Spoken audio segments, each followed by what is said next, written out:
If I don't want to use the public school system, why shouldn't I get my tax dollars back? That is a super common argument. Why should I have to pay for a service I'm not using?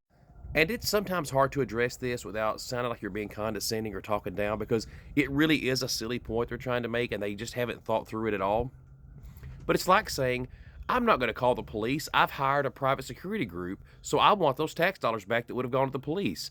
I don't want to use the local parks. I'm going to go to the country club membership. I want my tax dollars back, and I want to pay my country club membership for that. I don't want to fund a fire department. I bought a really good water hose, and I want my tax dollars back, and that should go toward buying a water hose.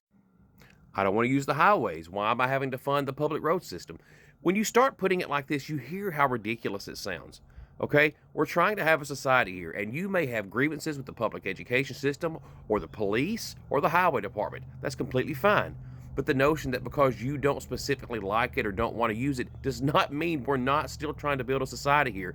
You want to change how taxes are allocated? That's awesome. Go hammer your state legislator and do that.